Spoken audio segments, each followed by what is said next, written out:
Apply பண்ணாமலே job உங்களை தேடி வரணுமா? அதுக்கான ஆப் தான் டிக்விக். TickBig, a one go-to platform for all professionals, freelancers, students, brands and institutions. Rewrite your limits. Sign up now. முதல்ல வந்து திருமா அவர்கள் என்ன முடிவு பண்ணுறாரு, சிபிஐ சிபிஎம் என்ன பண்ணுறாங்க அப்படின்றத விட என்னோட பாயிண்ட் ஆஃப் வியூ நீங்கள் கேட்டதுக்கு நான் ஃபஸ்ட்டு பதில் சொல்கிறேன். தாவேக தலைவர் விஜய் அவர்கள் என்ன பண்ணியிருக்கணும்னா 4ஆம் தேதி ரிசல்ட் வருது, மறுநாள் காலையில் 4 எம்எல்ஏ ரெண்டு எம்எல்ஏ, ஓகே, கட்சிக்கு ஒரு 2 தலைவர் இருப்பாங்க, 2 எம்எல்ஏ, ஒரு 8 பேர் உட்காந்து பேசுறதுக்கு எதுக்கு இவ்வளோ நேரம் ஆகுது? நான் என்ன சொல்கிறேன்னா, கவர்னரை எதுக்குறீங்க, கவர்னர் சரியாக பண்ணலாம் சொல்கிறீங்களா, நீங்கள் சீரியஸாக செயல்படுறீங்களா? ஃபஸ்ட்டாக இன்னொரு உண்மை என்ன தெரியுங்களா, ஏன் திமுக அதிமுக தோத்துச்சுன்னா 2 திராவிட கட்சிகளும். திருமாவளவன் அவர்களுக்கு வந்து இப்போது எலெக்ஷனுக்கு முன்னாடியே பார்த்தீங்கன்னா நிறைய பிரச்சனைகள் இருந்தது. சொல்லப்போனால் காட்டுமன்னார் கோயிலில் அவர் அறிவித்ததுக்கப்புறம் பின்வாங்கினாங்க. தொங்கு சட்டசபை வரும்னு அவர் ஃபேஸ்புக்கில் பேசியிருந்தார். எலெக்ஷனுக்கு முன்னாடி நாள் கூட நிறையா அவருடைய கருத்துக்கள் நிறைய எதிர்மறையான விமர்சனங்களை ஏற்படுத்துச்சு. ஸோ இப்படி இருக்கும்போது இப்போ இருக்கக்கூடிய சூழலில் ஏன் அந்த முடிவெடுக்க இவ்வளோ தயங்குறாங்க? என்ன காரணம்? ஏன்னா விஜய் அவர்கள் இன்றைக்கி ஃபுல்லாகவே இந்தியா கூட்டணியில் இருக்க கட்சிங்கிட்ட தான் அப்ரோச் பண்ணுறாரு. ஸோ அப்படி இருக்கும்போது இன்னும் ஏன் யோசிக்கிறாரு? ஃபஸ்ட்டு கூட பிஜேபியோட பி டீம்னாரு, இன்னைக்கு காங்கிரஸ் கூட சேர்ந்துட்டாங்க. ஒரு பொது காரியத்துக்கு முடிவு எடுத்தீங்கன்னா நீங்கள் தடுமாறும். தனக்கு, தன்னோட கட்சிக்கு, இல்லை தன்னோட சுய விருப்பு வெறுப்புன்னுமா தடுமாற்றம். ஆனால் காங்கிரஸ் கூட போய் சேர்ந்துருக்காங்கன்னா அப்போது அதை எப்படி எடுத்துக்கிறது? காங்கிரஸ் உறவாடிக்கு இருக்கிறதுல வல்லவர்கள். சமாஜ்வாடி பார்ட்டியை முடிச்சு விட்டுருக்குறாங்க, பீகாரில் ஆர்ஜேடியை முடிச்சு விட்டுருக்காங்க, சிவசேனாவை மகாராஷ்டிரத்தில் நட்டாத்தில் விட்டுருக்குறாங்க, திமுகவையும் பாதி பிரச்சனைக்கு தள்ளி விட்டாங்க. இப்போ அடுத்தது தாவேக்காவுக்கு போயிருக்காங்க. தாவேக்காக்கும் அவங்களோட வேலையை சிறப்பாக செய்து திமுக அதிமுக சேருது அப்படின்னா அது நினைச்சே பார்க்காத விஷயம். இப்படி ஒரு விஷயம் வரும்னு யாரும் எதிர்பார்க்கல. இதுக்கு அவங்க ஆசையும் படலை, அவங்க சூழ்நிலை. இன்கேஸ் இது ஹெட்டிங் டுவர்ட்ஸ் ரீஎலெக்ஷன் அப்படின்னு போச்சுன்னா அது யாருக்கு சாதகமாக இருக்கும்? அது விஜய் அவர்களுக்கு சாதகமாக இருக்கும். மேபி அதனால் இவர் அந்த மாதிரி ஒரு ஷார்ட்டு குறுக்கு வழிக்கு வேண்டி இவர் நினைக்கிறாரான்னு தெரியல. ஏன்னா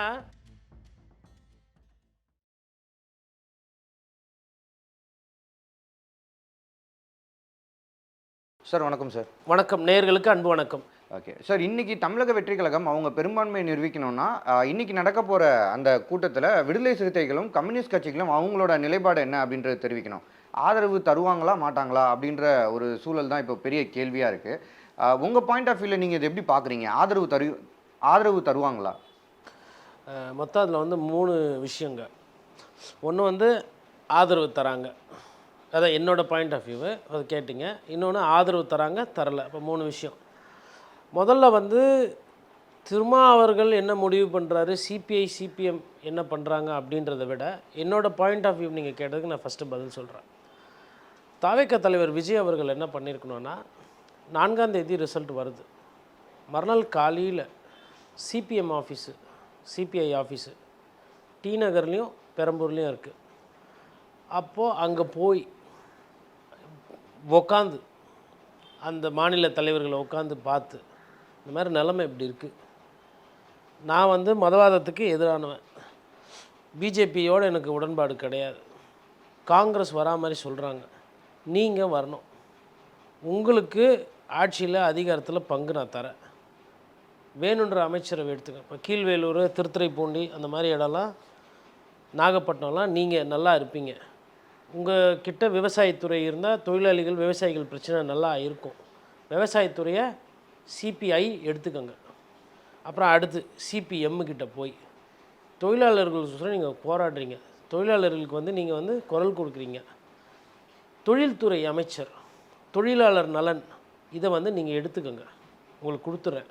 உங்கள்கிட்ட இருந்தால் கார்ப்பரேட் முதலாளிகள் தொழிலாளர்களை சுரண்ட மாட்டாங்க, இந்த சாம்சங் போராட்டம் மாதிரி நடக்காமல் நான் பார்த்துக்கிறேன். சிபிஐயும் பார்த்தேன், விவசாயிகள் நலன் எங்கெங்கெல்லாம் பாதிக்கப்படுதோ அந்த நிலத்தெல்லாம் கையெழுப்படக்கூடாது, நம்ம கொள்கை இது தான், ஆதரவு கொடுங்க. அடுத்து அங்கேருந்து முடிச்சுட்டு என்ன பண்ணோன்னா நேராக, ஏன்னா கான்வாய் வந்துச்சு 5ஆம் தேதி பார்த்திங்கன்னா கிட்டத்தட்ட முதல்வருக்கு வேணுன்ற அந்த போதிய போலீஸ் பாதுகாப்பு, அந்த வண்டி, அந்த 5 வண்டி எல்லாம் வந்துச்சு. அதில் போகிறதுன்னு போயிட்டு வர்றது ஈஸி, ஜனங்க சேருவாங்க, கூட்டம் நிற்பாங்கல்ல. நீங்கள் ஒரு வேலையை செய்யணும்னு முடிவு பண்ணிங்கன்னா டக்குன்னு செய்யலாம். ஓகேங்களா? சிபிஎம் முடிச்சிட்டிங்க, சிபிஐ முடிச்சிட்டிங்க, நேராக அடுத்தது திருமா. சம்டைம்ஸ் என்ன பண்ணுவாங்க, பயந்துங்கன்னு ஆஃபீஸ்க்கே போக மாட்டாங்க, வீட்லேயே இருப்பாங்க. வீட்லேயே இருந்தால் வீட்டுக்கே போயிடுங்க, வீட்டுக்கே போய்ட்டு பெல் அடிங்க, விஜய் வந்துக்கிறார், Joseph Vijay CM elect, CM designate, to be sworn as CM waiting. எங்கே? எங்கன்னா ஓடி ஒழிய முடியாது. இல்லை தமிழ்நாட்டில் தானே சுற்றி வரணும். எங்கன்னா எங்கே இருக்கிறாங்க அங்கே போயிட்டு உங்களுக்கு ஒரு வராத வாய்ப்பு, உங்களை வந்து நான் ஒரு முக்கிய பதவியில் வைக்கணும் நான் ஆசைப்பட்றேன். ஆனால் நீங்கள் இப்போ எம்எல்ஏ கிடையாது. யாருன்னா உங்கள் ஒரு எம்எல்ஏ இல்லை 2 எம்எல்ஏக்கு ஏதோ ஒன்று பதவி நான் தரேன், சிறப்பாக பண்ணுவோம், கூட இருங்க, தம்பியை பார்த்துக்கோங்க, தமிழ்நாட்டுக்கு ஒரு நல்ல ஒரு மாற்று காலம் பண்ணுவோம், இளைஞர்கள்லாம் ஓட்டு போடுறோம். 3 முடிஞ்சுதா? அடுத்தது தைலாபுரம் இல்லை இவர் பாட்டாளி மக்கள் கட்சி. இப்போ தான் திருமாவை பார்த்துட்டு வரேன். இந்த ஜாதி வெறி, மத சண்டை, இந்த இனம் இதெல்லாம் வேணாம். நம்ம வந்து ஒன்றா இருக்கணும். நீங்கள் வந்து கொஞ்சம் பெருசாக கேட்பீங்க, இப்போ லம்பாக பெருசாக கேட்பீங்க, துணை முதல்வர் இது அப்படி இல்லை, அது பண்ண முடியாது. உங்களுக்கு பண்ணிட்டு அவருக்கு பண்ண முடியாது. எல்லாரையும் சேர்க்குறேன், உங்களுக்கு ஒரு வாய்ப்பு. இப்போ அடுத்தது வந்து பாட்டாளி மக்கள் கட்சி பார்த்துட்டு சௌமியா அன்புமணி இருக்கிறாங்க, இல்லை வேறு யாரோ அவங்க கட்சியில் இருக்காங்க, யாரோ ஒருத்தர் நான் வந்து அமைச்சரவையில் சேர்த்துக்கிறேன். இல்லை 1 2 உங்கள் இஷ்டம், என்ன வேணும்னு சொல்லுங்கள். பெரிய துறை கேட்காதீங்க. என் கட்சியில் ஏழை பாழைகள் இருக்காங்க, பணம் படைக்காதவங்க, ஆசை படைக்காதவங்களுக்கு தான் இந்த பிடபிள்யூடி கல்வி இது மாதிரிலாம் கொடுக்க போகிறேன். மருத்துவத்துறை வேணால் உங்களுக்கு தெரியும் அது என்ன இதுன்னு. நீங்கள் ஒரு மருத்துவர், நீங்கள் டாக்டராக இருங்க. யாருன்னா ஒரு டாக்டரை வந்து இல்லை எப்படி பண்ணணும் என்ன ஏதுன்றது மருத்துவத்துறைக்கு உங்கள் துறையில் நீங்கள் ஒரு ஆளை போட்டுக்கோங்க. முடிஞ்சிச்சிங்களா? இவ்வளோ தானேங்க. இதுதான் என் point of view.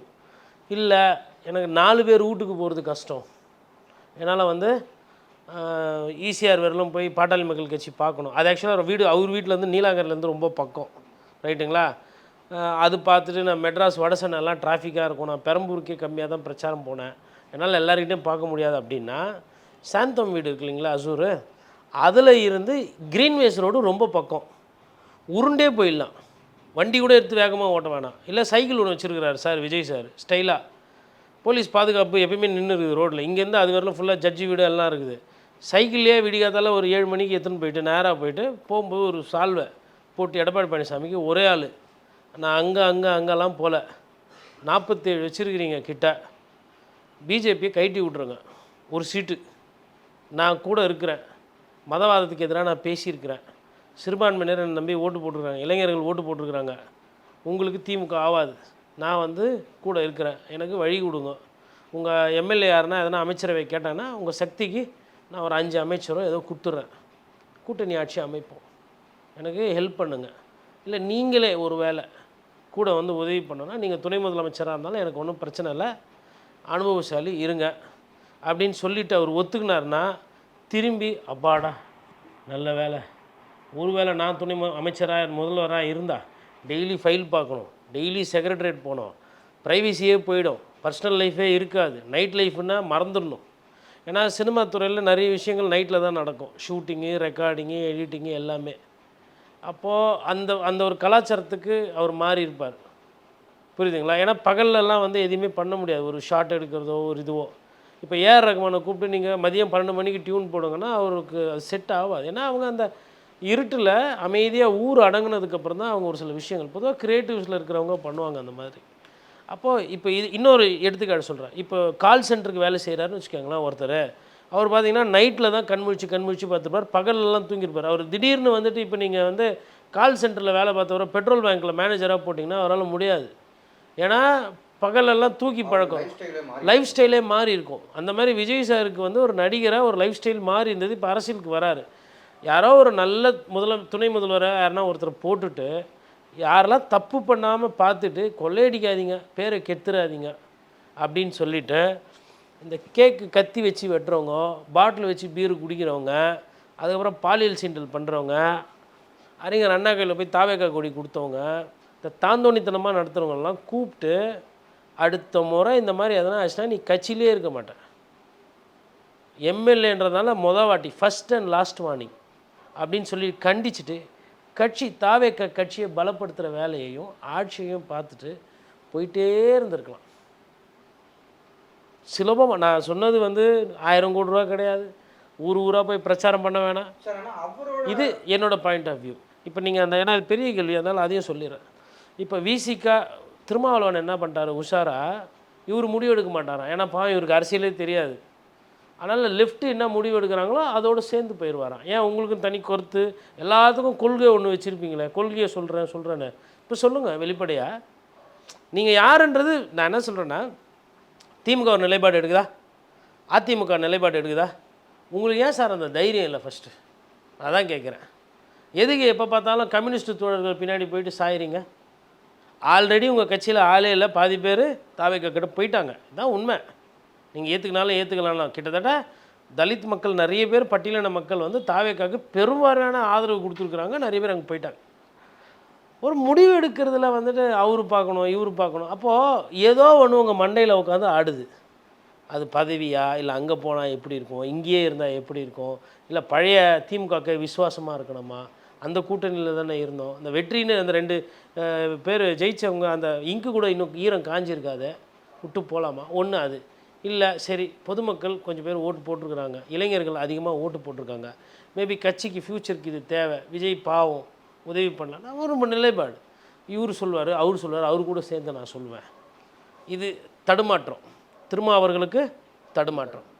CPI CPM அவங்க பொதுவாக எப்படின்னா, ஈரானில் எதனா குண்டு வெடிக்குது, இல்லை இஸ்ரேலில் வந்து ஏதோ ஒரு அசம்பாவிதம், இல்லை சைனா பார்டரில் எதனா ஒன்று பிரச்சனைனா உடனே போராட்டம் இங்கே பண்ணுவாங்க.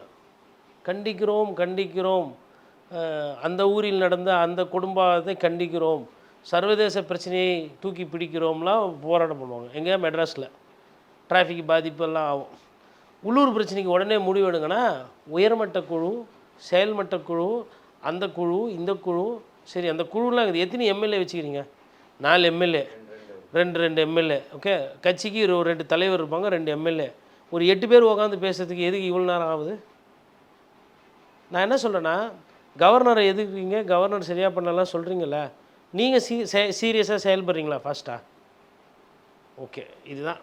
இப்போ ஒருவேளை தாவேக்காவுக்கு அவங்க ஆதரவு கொடுத்தாங்கன்னா தாவேக்காவோட ஆட்சி இப்போ தப்பிக்கும், கொஞ்ச நாளைக்கு தப்பிக்கும். ஆனால் இது கழுத்துக்கு மேலே இருக்க கத்தி. தொங்கு சட்டமன்றம் அதை நீங்கள் கையாளனா உங்களுக்கு மிகுந்த அனுபவம், திறமை, ஆற்றல் எல்லாம் வேணும். கலைஞர் அவர்கள் அதை பண்ணி காட்டியிருக்கிறார். 89 சட்டமன்ற தொகுதி வச்சுருந்தாலும், உறுப்பினர்கள் வச்சுருந்தாலும் அவர் அதை பண்ணி காட்டியிருக்கார். பொதுவாக தொங்கு சட்டமன்றத்தை நீங்கள் எடுத்துகிட்டு போகிறதுன்றது அது ஒரு பெரிய சாணக்கியத்தனம் தேவை. உதாரணத்துக்கு ஐயா வாஜ்பாய் அதில் விட்டுருக்கார் கோட்டை, குஜரால் கோட்டை விட்டுருக்குறாங்க, தேவகவுடா கோட்டை விட்டுருக்குறாரு, பிரதமராக விட்டுருக்குறாங்க, முதலமைச்சராக விட்டுருக்குறாங்க. அது தொங்கு சட்டமன்றம்னா நீங்கள் வந்து இறங்கி போகணும், 4 பேர்கிட்ட பழகணும், பேசணும், இதெல்லாம் பண்ணணும். அப்போது விஜய் அவர்களுக்கு இது சிக்கல். ஒருவேளை ஆதரவு கொடுக்கல தாவேக்காக்குன்னா, தாவேக்கா கௌரவமாக எதிர்க்கட்சியில் உட்காந்து பார்க்கணும். ஏன்னா 4, 3 எடுத்துக்கோங்களேன், 3ஆம் தேதி இதெல்லாம் சிந்திக்கணும். இல்லை 4, 5, 6, 7, இன்றைக்கி 8 தேதி ஆச்சு, கிட்டத்தட்ட வரப்போகுது 8ஆம் தேதி. அப்போ வந்து நீங்கள் வந்து ஒரு தெளிவில்லாத ஒரு தன்மை உங்களுக்கு தாவேக்காவுக்கு வந்து அந்த அரசியல் முதிர்ச்சி இல்லை அந்த அனுபவம் இல்லாதது அப்பட்டமாக வெளியில் தெரியுது.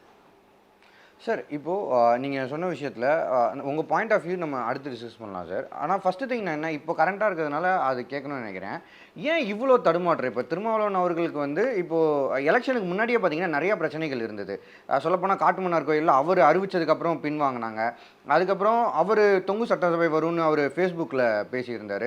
இந்த மாதிரியான நிறையா பிரச்சனைகள் எலெக்ஷனுக்கு முன்னாடி நாள் கூட நிறையா அவருடைய கருத்துக்கள் நிறைய எதிர்மறையான விமர்சனங்களை ஏற்படுத்துச்சு. ஸோ இப்படி இருக்கும்போது இப்போ இருக்கக்கூடிய சூழலில் ஏன் அந்த முடிவெடுக்க இவ்வளோ தயங்குறாங்க? என்ன காரணம், என்ன காரணமாக இருக்கும்? ஏன்னா விஜய் அவர்கள் வந்து இன்றைக்கி வந்து ஃபுல்லாகவே இந்தியா கூட்டணியில் இருக்க கட்சிங்கிட்ட தான் அப்ரோச் பண்ணுறாரு. ஸோ அப்படி இருக்கும்போது இன்னும் ஏன் யோசிக்கிறாரு? ஃபஸ்ட்டு கூட பிஜேபியோட பி டீம்னாரு, இன்னைக்கு காங்கிரஸ் கூட சேர்ந்துட்டாங்க. அப்படி இருக்கும்போது ஏன் இவ்வளோ தடுமாற்றம்? ஒரு பொது காரியத்துக்கு முடிவு எடுத்திங்கன்னா நீங்கள் தடுமாற மாட்டீங்க. தனக்கு, தன்னோட கட்சிக்கு, இல்லை தன்னோட சுய விருப்பு வெறுப்புன்னுமா தடுமாற்றம் வரும். பொது விஷயம் அப்படின்னா இன்றைக்கி என்ன பொது விஷயம்? தாவேக்காவுக்கு சப்போர்ட் பண்ணணும், பொது விஷயம். இல்லை சொன்ன வாக்கு முக்கியம், கொண்ட கொள்கை முக்கியம் அப்படின்னா, அந்த பிடிமானம் அதிகமாக இருக்குது அப்படின்னா, விஜய் அவர்கள், தாவேக்கா தலைவர் அவர்கள் பாரதிய ஜனதா கட்சி பற்றி எதுவும் பேசுறது கிடையாது. கவர்னரை இன்னும் ஒரு வார்த்தை கூட கேட்கல. அப்போது அதில் உங்களுக்கு அந்த தடுமாற்றம். அப்போ அதுதான் சொல்கிறேன், ஒரு பொது விஷயம் வந்தால் சீக்கிரமாக முடிவெடுத்தலாம். அவங்களோட ஆதாயம், அவங்களோட அரசியல், அவங்களோட எதிர்காலம் இதெல்லாம் சேர்த்து யோசிக்கிறதுனால அவங்க தடுமாறுறாங்க. அதுதான் அந்த தடுமாற்றத்துக்கு காரணம். சார் இப்போது நீங்கள் இப்போ வரைக்கும் ஆளுநரை விமர்சிக்கலை அப்படின்றீங்க. ஆமாம், எந்த ஒரு பேச்சுமே அவங்க பேசலை. இதே திருப்பரங்குன்ற இஷ்யூவில் கூட அவர் வாயை திறக்கலை. ஆனால் காங்கிரஸ் கூட போய் சேர்ந்துருக்காங்கன்னா அப்போது அதை எப்படி எடுத்துக்கிறது சார்? காங்கிரஸ் வந்து உறவாடிக்கு எடுக்கிறதுல வல்லவர்கள். சமாஜ்வாடி பார்ட்டியை முடிச்சு விட்ருக்குறாங்க உத்தரப்பிரதேசத்தில். பீகாரில் ஆர்ஜேடியை முடிச்சு விட்டுக்கிறாங்க. சிவசேனாவை மகாராஷ்டிரத்தில் நட்டாத்தில் விட்டுருக்குறாங்க. இப்போ திமுகவுக்கு கிட்டத்தட்ட வந்துக்கிறாங்க. திமுகவையும் பாதி பிரச்சனைக்கு தள்ளி விட்டாங்க. இப்போ அடுத்தது வந்து தாவேக்காவுக்கு போயிருக்காங்க. தாவேக்காவுக்கும் அவங்களோட வேலையை சிறப்பாக செய்து அவங்க இப்போ எதுனா அந்த கட்சி ஒரு எழுச்சி முகத்தில் இருக்குது. அது இறங்கு முகம் பார்க்காம அவங்க விட மாட்டாங்க. ஏன்னா பூரா பண்ணியார் அந்த கட்சியில் யாரும் வந்து களத்துக்கு போய் வேலை செய்கிறதெல்லாம் கிடையாது. காங்கிரஸ் தலைவர்களுக்கும் தாவேக்கா தொண்டர்களுக்கும் தலைவர்களும் பார்த்திங்கன்னா கம்ப்ளீட்டாக நேரு. இது பணக்காரங்க கட்சி, பண்ணையாரங்க கட்சி. அதாவது விசிலுக்கு ஓட்டு போடக்கூடாது, ரெட்டலைக்கு ஓட்டு போடக்கூடாதுன்னு சொல்லிவிட்டு ஓட்டுக்கு காசையும் கொடுத்து பிரச்சாரமும் பண்ணிவிட்டு எல்லாம் முடிச்சுட்டு இப்போ அந்த விசில் கூட போய் சேர்றீங்க. அப்போ அந்த speed in which they travel, சரி அதாவது அவங்களோட கட்சியோட அவங்களுக்கு ஆல்ரெடி தேர்தலுக்கு முன்னாடி அவங்க கூட போகணுன்னு ஆசை இருந்தது. அப்போ நீங்கள் குறைந்தபட்சம் அந்த விஷயத்தை முன்னாடி செஞ்சுருந்தீங்கன்னா கூட மேபி இன்னும் கொஞ்சம் சீட்டு வந்திருக்கும் விஜய்க்கு. இந்த ஒரு தர்ம சங்கடமான சூழ்நிலை வராது. காங்கிரஸ் வந்து நான் நிறைய நேரத்தில் ஒரு 3-4 மாதமாக பேசிகிட்டு இருக்கேன். தங்களோட சந்தர்ப்பவாதத்தையும் அந்த ஆட்சி அதிகார பங்கு அந்த பதவி வெறி இருக்குல்ல, அது வந்து அவங்கள அப்படியே எக்ஸ்போஸ் பண்ணியிருக்கு. நம்ம எல்லாம் சொல்லுவோம் பாஜகவுக்கு தான் பதவி வெறி மக்களை பற்றின சிந்தனை. அதுக்கு சற்றும் குறையாத இல்லை அதை விட மோசமான ஒரு சூழ்நிலையில் இப்போ நடந்துருக்குறாங்க. என்ன இப்போ இந்த 3 சீட்டு வாங்கினதுக்கு எவ்வளோ பிரச்சனை, அது கூட்டணியில் எவ்வளோ விமர்சனம். பிரேமலதா விஜயகாந்த் அவர்கள் உள்ளார். நீங்கள் ஒரு விஷயம் யோசிச்சு பாருங்களேன், இந்த ஆட்டை நீங்கள் இப்படி தான் ஆட போயிருக்கீங்கன்னா நீங்கள் இந்த கலாட்டா பண்ணதுனால தான் டிஎம்டிகே வந்து இந்த கூட்டணிக்கு வந்துச்சுங்க. அப்போ உங்களுக்கு ஒரு 28 சீட்டு, டிஎம்டிகேக்கு ஒரு 10 சீட்டு, 38 சீட்டை கொடுத்துட்டு அவங்க களம் ஆடி இருக்கிறாங்க. மேபி அந்த 38 சீட்டு இருந்ததுன்னா 38ல் ஒரு 15 ஜெயிச்சிருக்கோம் திமுக. 20 கூட ஜெயிச்சேன். 38ல் 20 கூட இல்லை 15 ஜெயிச்சிருப்பாங்க அவங்க. பிரச்சனையே கிடையாது. அவங்களையும் ஜெயிக்க விடாமல் அவங்க கட்சியும் தோற்க வச்சு நீங்களும் தோற்று போய் கட்சியில் விசுவாசத்தை திரும்ப புதுசாக ஒருத்தர்கிட்ட எனக்கு எப்பவுமே இந்த இப்போது திமுக அதிமுக ஒரு வேளை இங்கே சேருது அப்படின்னா அது வந்து நினச்சே பார்க்காத விஷயம். இப்படி ஒரு விஷயம் வரும்னு யாரும் எதிர்பார்க்கல. இதுக்கு அவங்க ஆசையும் படலை. அவங்க சூழ்நிலை, அதிமுகவோட சூழ்நிலை, திமுகவோட சூழ்நிலை. இதில் சந்தர்ப்பவாதம் இல்லையா, இதில் அது இல்லையா, இது இல்லையா? ஏன் மற்ற கட்சியிலேருந்து வந்தவங்களெல்லாம் சந்தர்ப்பவாதத்தோடு நீங்கள் ஏற்றுக்கிட்டீங்கல்ல? தாவேக்காவில் இருக்கிறவங்க எல்லாமே தாவேக்காக்காரங்க தானா? அதில் அதிமுகலேருந்து வரலையா? 30 கேண்டிடேட் மேலே ஏடிஎம்கே டிஎம்கேலேருந்து வந்தவங்க தான். அப்போது எல்லாரும் ஒன்று, நான் அப்படி தான் பார்க்குறேன். அதனால தான் நான் என்ன சொல்கிறேன்னா இந்த கோவம் விஜய்க்கு ஆகாது சார். தாவேக்கான்றது இப்போ உருவான கட்சி சார். ஆனால் ஏடிஎம்கே டிஎம்கேன்றது கிட்டத்தட்ட 75லேருந்து 50 வருஷம் அரசியல் அவங்க பண்ணியிருக்காங்க. அப்படி இருக்கும்போது இந்த நேரத்தில் காலங்காலமாக எதிர் நின்று களமாடி இருக்காங்க. இங்கே பைப்போலார் பாலிடிக்ஸ் தான் தமிழ்நாட்டை இது வரைக்கும் கொண்டு வந்திருக்கு. ஆனால் ஏடிஎம்கே டிஎம்கே இணையலாம் அப்படின்ற ஒரு விஷயம் வந்து அது தமிழ்நாட்டுக்கு ஃபஸ்ட்டு ஹெல்த்தியான ஒரு விஷயமா? ஏன்னா அப்படி வரும்போது ஆப்போனண்ட்டு நோ அதர் கோ, தாவேக்கா தான் ஒரு பெரிய எதிர்கட்சியாக நிற்கும் ஆப்போனண்ட்டை. அப்படி இருக்கும்போது அது எப்படி சார்? அதாவதுங்க 2 விதமான அரசியல் இருக்குது. ஒன்று கொள்கை அரசியல், இன்னொன்று யதார்த்த அரசியல். இந்த கொள்கை அரசியல் நேரத்தில் நட்டுக்கிட்டு போயிடும். அது வந்து சம்டைம்ஸ் உதவாது. இந்த யதார்த்த அரசியல் இருக்குல்ல அது பார்த்தா நிற்கும். இப்போது யதார்த்தம் நான் பேசும்போது எடப்பாடி பழனிசாமி அவர்களுக்கு இப்படி ஒரு பேசுபொருள் வரும்னு யாருன்னா 4ஆம் தேதி நினச்சோமா? யாருன்னா? அப்போது 5ஆம் தேதி நினைக்கல, 6ஆம் தேதி லைட்டாக பேசி வருது, 7ஆம் தேதி நடந்துருமோன்னு வருது, 8ஆம் தேதி அவரை கூப்பிட்டுருவாரோ கவர்னரு. ஒருவேளை கவர்னர் கூப்பிட்டுட்டாருன்னா 10ஆம் தேதியோ இல்லை 11ஆம் தேதியோ அவர் முதலமைச்சராக உக்காந்துருவார். அப்போது இது டிசைனில் வந்து யாருக்கு எது கிடைக்கும் அப்படின்றது ஒரு பாதி மக்கள் முடிவு பண்ணாலும் மீதி பாதி ஏதோ நடக்குது. அது தானாக நடக்குதோ இயற்கையாக நடக்குதோ இல்லை செயற்கையாக நடக்குதோ அதுக்குள்ளே நான் போகல. அப்போது இது நடக்கிற வரையிலையும் நீங்கள்லாம் என்ன பண்ணிகிட்ருக்கீங்கன்னு நான் கேட்குறேன். தாவேக்கால உண்மையிலே முதலமைச்சர் பதவி ஆசை உங்களுக்கு இருக்கா இல்லையா? மக்களுக்கு நல்லது செய்யணுன்ற எண்ணம் இருந்தால் நீங்கள் வீட்டுக்குள்ளே இப்படி உட்கார மாட்டீங்க. ஏங்க வெறும் 47 சீட்டை வச்சுக்கிட்டு கிரீன்வேஸ் ரோடு வராப்புல, சேலத்துக்கு பேசுகிறாப்புல, கோயம்புத்தூரில் ஆள் வர சொல்கிறாப்புல, புதுச்சேரி போகிறாப்புல, திருப்பி அவை சண்முகம் சாலை வராப்புல, இவ்வளோ வேலை பண்ணின்னு 70 வயசுக்கு மேலே. அவசரப்படாதீங்க தம்பி, கட்சி உடையுதுன்றாங்க. எவ்வளோ பிரச்சனையை சமாளிக்குது இப்போ அதிமுக. அதேமாதிரி அந்த சைடு திமுக தோற்று போயிட்டாங்க. முதலமைச்சரே தோத்துட்டார், வீட்லேயே உட்காந்து இருக்கிறாரு சோர்ந்து போய். வண்டி எடு, கொளத்தூர் போய் ஜனங்கள்லாம் அழுவுது, என்ன செய்யலை, சிரிச்சுக்கிட்டே போகிறாரு.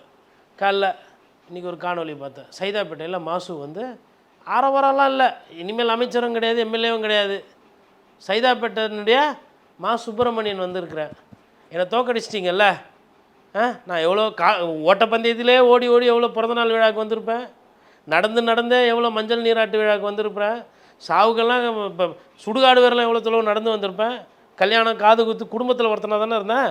நான் தான் மாசு வந்திருக்கிறேன், பழைய மேயரில் பழைய அமைச்சரில் தோக்கச்சிங்க, நன்றி. எல்லாரையும் பார்த்து அப்படியே சிரிப்பு கிடையாது, அதே நேரத்தில் முகத்தில் சோகம் கிடையாது. நான் நன்றி சொல்லணும், என்ன தோக்கச்சிட்டிங்க, எனக்கு ஒரு சிலர் ஓட்டு போட்டாங்க, ஓட்டு போட்டவங்களுக்கும் நன்றி, தோக்கடித்தவங்களுக்கும் நன்றின்னு 2 கையை கும்பிட்டுக்கிட்டு அப்படியே வண்டி எடுத்துக்கின்னு அப்படியே நின்று தெருவா போகிறாரு. ஒரு சிலர் கண் கலங்குது, ஒரு சிலர் வாக்காளர்கள் தலை குனிகிறாங்க. தலை குனிகிற வாக்காளர்கள் அந்த வீடியோ நான் 2-3 வீடியோ பார்த்தேன். அங்கே இருக்கவங்கிட்ட கேட்டேன், ஏன் தலை குனிறீங்க, தலை நிமிர்ந்து நிற்க வேண்டியதானே. அண்ணா சொல்லியிருப்பார், என்னை நீங்கள் தோக்கச்சலாம், நாளைக்கு அந்த ஒண்டி சந்தில் நான் நடந்து வரும்போது என் முகத்தை பார்க்குவீங்களே, அப்போ இவரை தோக்கச்சமேன்னு உங்களுக்கு தோணும், எதுக்கு இந்த அண்ணாவை தோக்கச்சோம், என்ன தப்பு பண்ணாப்பல அப்படின்னு தோணுன்ற மாதிரி ஒரு எழுதியிருப்பார் புஸ்தகத்தில். கிட்டத்தட்ட அது இல்லை. நான் என்ன சொல்கிறேன்னா, இப்போ மாசு வந்து அப்பற்றவர், ஒரு 100% நான் அப்படி சொல்லலை. அண்ணா யூனிவர்சிட்டி பிரச்சனையில் வந்து அவர் பேர் வந்து இழுக்கப்பட்டது, கிட்னி திருட்டில் அவருக்கு கெட்ட பேர் வந்தது, அதெல்லாம் இருக்குங்க. என்னை தோக்கச்சிட்டிங்க, நான் இந்த தொகுதிக்காரன், நான் சைதாப்பேட்டைக்கு நான் என்ன தப்பு பண்ணேன். ஆனால் இப்போ நீங்கள் இந்த ஸ்டேட்மெண்ட்டை பதிவு பண்ணுறதுக்கு இது டூ ஏர்லி அப்படின்ற மாதிரி இல்லையா சார்? ஏன்னா இப்போ அடுத்து அந்த பகுதி எம்எல்ஏ வந்து எந்த அளவுக்கு பெர்ஃபார்ம் பண்ண போகிறாருன்னு ஒன்று இருக்குது, அதுக்கப்புறம் தானே நம்ம இந்த ஸ்டேட்மெண்ட்டை பதிவு பண்ண முடியும். அவங்க நீங்கள் ஓட்டு போட்டாலும் போகலனாலும் நான் மக்கள்கிட்ட போகிறேன்னு போயிட்டாங்க. நீங்கள் எதை எங்கே இழக்கிறீங்க அங்கேருந்தானே அதை திருப்பி எடுக்கணும். என்னத்தை எழுந்தீங்க நீங்கள்? திமுகவும் அதிமுகவும் என்னதை எழுந்தீங்க? மக்களோட செல்வாக்கை எழுந்தீங்க, மக்கள்கிட்ட கெட்ட பேரை சம்பாதிச்சிங்க. ஒரு விஷயத்தை நான் எங்கே தொலைக்கிறோனோ அங்கேருந்தானே திருப்பி எடுக்கணும், அங்கேருந்தானே நான் அதை சம்பாதிக்கணும், அந்த வேலையை பண்ணுறாங்க. சார் அதே திமுக தானே சார், இப்போ விஜய்ன்ற ஒரு ஃபேக்டர் உள்ளே வரும்போது மக்களை ரொம்ப தாழ்ந்து பேசினது அதே திமுக தானே. தொடர்ச்சியாக இன்றைக்கி இந்த தோல்விக்கு ஒரு முக்கியமான ரீசன் என்னன்னா, நீங்கள் மக்களை ரொம்ப கேவலமாக பேசினேன், தற்குறின்னு தொடர்ச்சியாக அவனை ரொம்ப கேவலப்படுத்தினேன், அதுதான் இந்த தோல்விக்கும் ஒரு காரணமுன்றது மாதிரியும் சொல்கிறாங்க. அது காரணம் கிடையாது, அது வந்து சும்மா விமர்சனம். இப்போது வந்து தாவேகா தொண்டர்களை தற்குறின்னு சொன்னதுனால திமுக தோற்று போச்சு. இல்லை, அது ஒன் ஆஃப் த ஃபேக்டர் அப்படின்னு ரொம்ப தோற்றதுக்கு காரணம் ஊழல், தோற்றதுக்கு காரணம் பார்ட்டி ஃபண்டு. ஏதோ பார்த்து கீத்து வசூல் பண்ணி கட்சி நடத்திங்கன்னு பார்த்தா கொள்ளையடிக்கிறது. காவல்துறைக்கு அதீத முக்கியத்துவம். காவல்துறை என்ன வேணால் செய்யலாம், யாராவது வேணால் இழுத்து போட்டு அடிக்கலாம், லாக்கப்பில் வச்சு குமுத்தலாம், யூடியூப்பில் யாருன்னா பேசினா அவங்கள தூக்கின்னு போய் ஜெயிலில் போடலாம், என்ன வேணால் பண்ணும் காவல்துறை. ஏன்னா முதலமைச்சரோட கட்டுப்பாட்டில் இருக்குது, அது செல்ல டிபார்ட்மெண்ட்டு, அது யாரும் எதுவும் கேள்வி கேட்க மாட்டாங்க. பூரா பொழுதுக்கும் பொய்யா சொல்லி இன்டெலிஜென்ஸ் ரிப்போர்ட்டு, அந்த ரிப்போர்ட்டு, இந்த ரிப்போர்ட்டுன்னு சொல்லி முதலமைச்சருக்கு நல்லதொரு காரியம் செஞ்சு கொடுத்தீங்க. இனிமேல்ட்டுக்கு நீங்கள் வரமாட்டீங்க, ஏன்னா ஆட்சியில் இருந்தால் தான் நீங்கள்லாம் வருவீங்க. இன்றைக்கி ஆட்சி போயிடுச்சு, என்ன பண்ணுவீங்க? ஆல்ரெடி ஆரம்பிச்சிட்டிங்க, இங்கே போகிறதா அங்கே போகிறதா, பாதுகாப்பு யாருக்கு கொடுக்குறது, யார் விட்டாண்ட போய் நிற்கிறது. நான் அதை துறையை சொல்ல மாட்டேன், துறையினுடைய பாவம் அது. ஆனால் அந்த அதிகாரின்ற அந்த வரம்பை தாண்டி கட்சிக்கார மாதிரி வேலை பார்த்தீங்கல்ல, அவங்கள தான் நான் கேட்குறேன், எதுக்கு இது? இப்போ நான் ஒரு பத்திரிக்கையாளன், நான் வந்து ஓரளவு அதாவது பேசலாம், ஒரு கட்சியினுடைய நிலைப்பாடு இப்படி இருக்குது, இது சரியாக தவறாக பேசலாம்.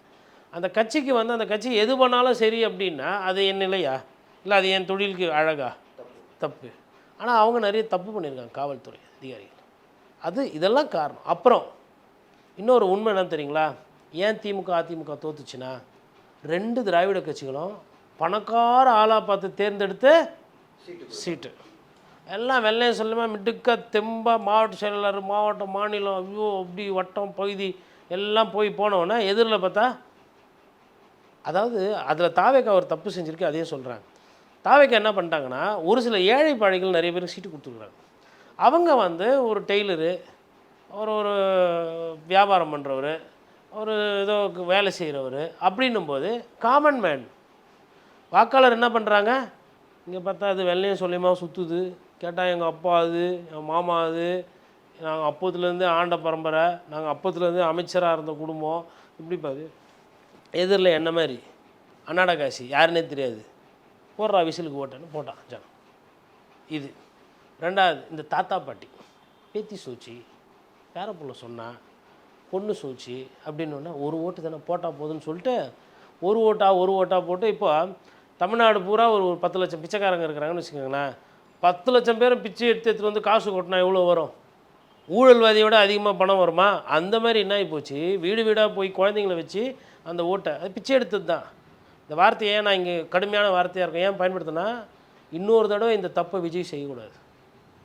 லட்சணமாக 108 சீட்டு ஜெயிச்சிட்டிங்க, கௌரவமாக அடுத்த தேர்தலேருந்து மக்களை போய் சந்தித்து நீங்கள் தெருவாக போக தேவையில்லை, தொகுதியாக போய் ஓட்டு கேட்கணும். இன்னொரு தடவை இந்த குட்டீஸு குழந்தைங்க வயிற்றில் இருக்கிறது பிறக்க போகிறது இதுக்கு அடுத்தது அப்படி யோசிக்கக்கூடாது.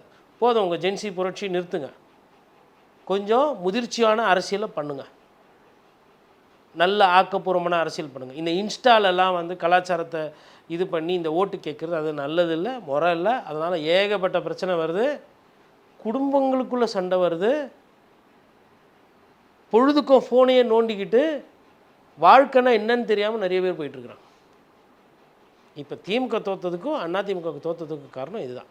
எளியவர்களை கட்சியில் முன்னிறுத்தவில்லை. பணம் ஜெயிச்சிடும், பணத்தை செலவு பண்ணி ஜெயிச்சிடலான்னு நினச்சாங்க.